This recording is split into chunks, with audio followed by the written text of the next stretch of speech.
Welcome to the ILO Future of Work podcast and to our special series on the road to the 2025 World Social Summit in Doha.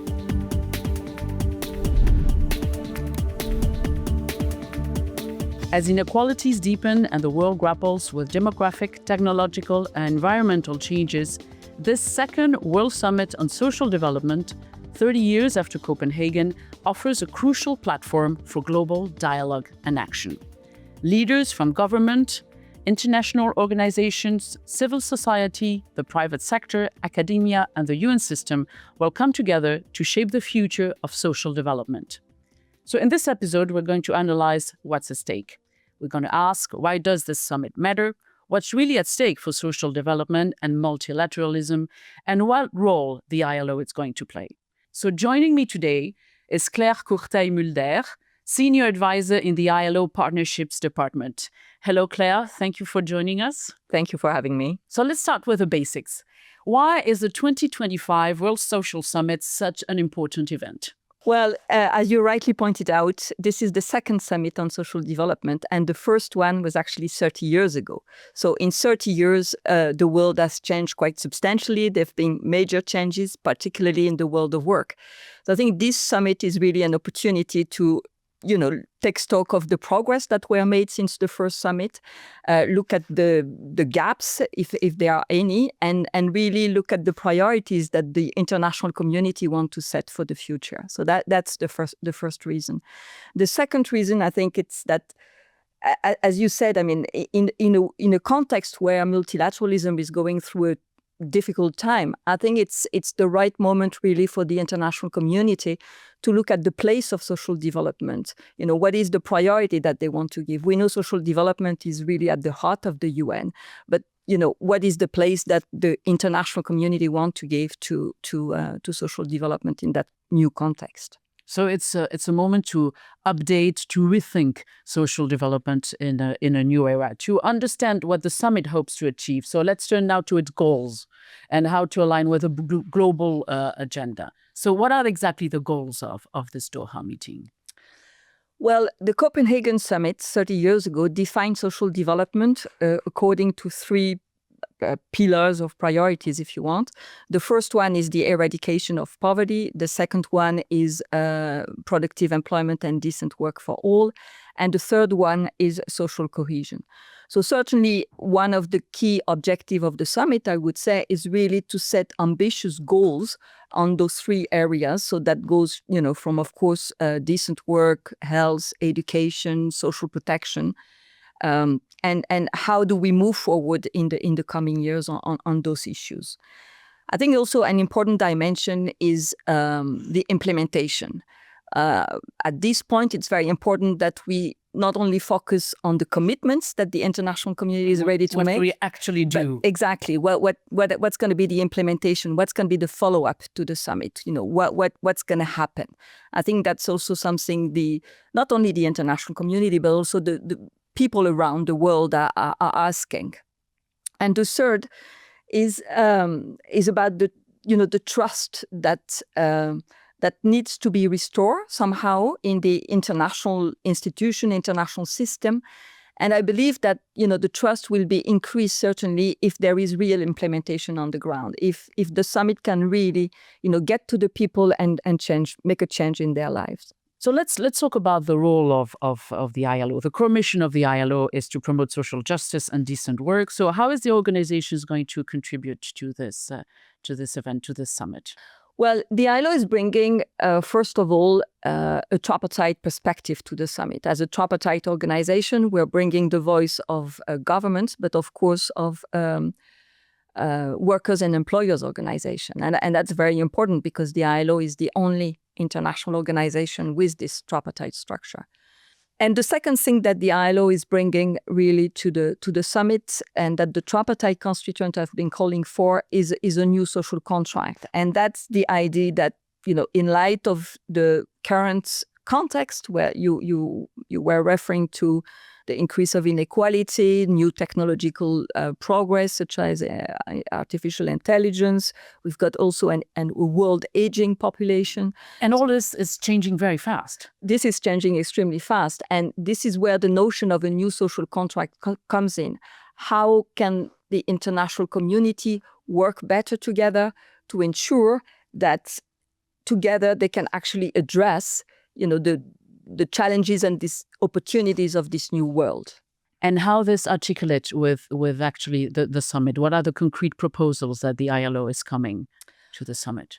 Well, in the resolution that was adopted by the International Labour Conference, and there's also another document which is called the messages that the governing body of the ILO sent to the summit. There's a number, quite a long list of proposals. But give us three. Three.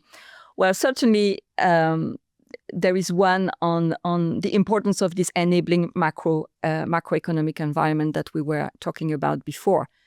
Today, we've got more than 3 billion people that are living in countries that are paying more on debt services than on health or education. So the idea of having an enabling environment that can actually, foster social development is key. If there is no economy that works, there cannot be any social development, progress on social development. So that's an important one. The second is, of course, the promotion of decent work and looking particularly at the transition from the informal to the formal economy. We've got half of the world population living, having a living in the informal economy. Which is a lot. Which is a lot. It's about, I think, almost 60% of the of the working population.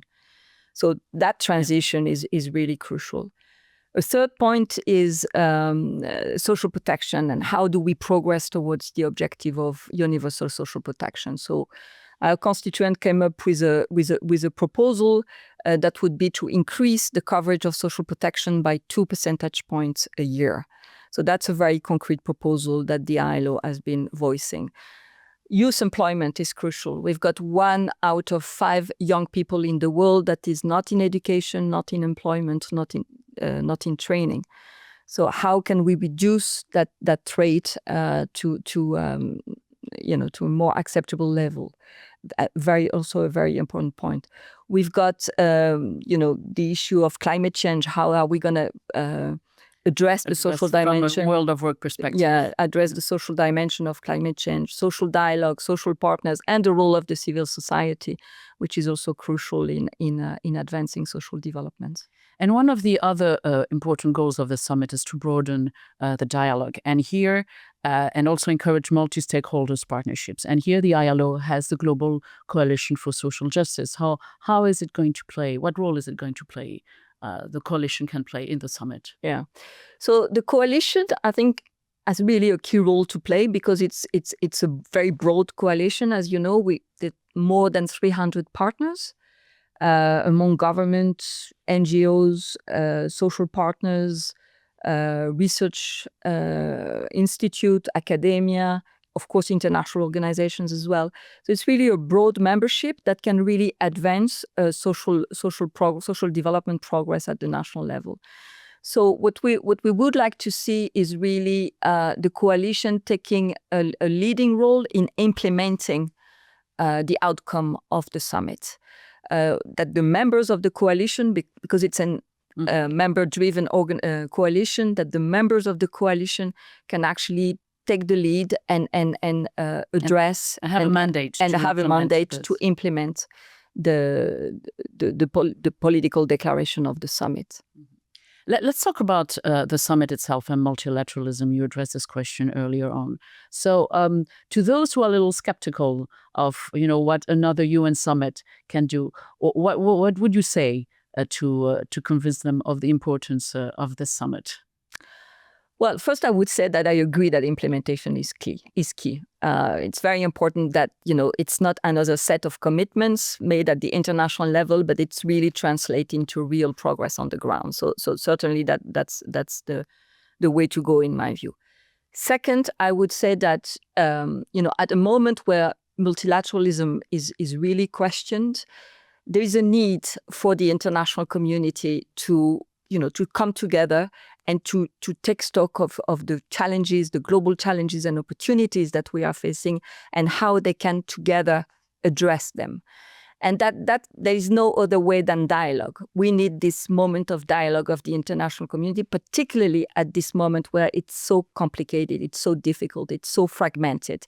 So it's really about avoiding, more fragmentation and trying to reunite the international community behind those social development goals, ambitious social development goals, we hope. So when nobody seems willing to talk, it's the moment precisely to organize this kind of event to prove that it's possible. Yeah, to do this possible, to prove it can work, it works, it has been working despite everything. I mean, there's been quite a lot of progress. And, we are facing now at this particular moment in time, we are facing new insecurities, right? We saw the pandemic, so this health insecurity, economic insecurity, this new insecurity linked to, the rise of inequality, the artificial intelligence, aging population. So it's really about how do we work together really to respond to those global insecurity that are common. There's no These are global problems, so we need global solutions. And climate is the best example. There is no one single country that can address the issue of climate change on its own. It really needs to come from the international community. Thank you very much, Claire. Thank you for your explanation. This is the end of our podcast. Today we spoke with Claire Courteille-Mulder, Senior Advisor in the ILO Partnerships Department, about the upcoming World Social Summit in Doha. In the coming weeks, we will continue to talk about the changes that are reshaping the world of work. A reminder that you can follow us on social media, on LinkedIn, YouTube, Instagram, and X, and also on Blue Sky and Threads under the name ILO. For now, goodbye, and see you very soon for another episode of the Future of Work podcast.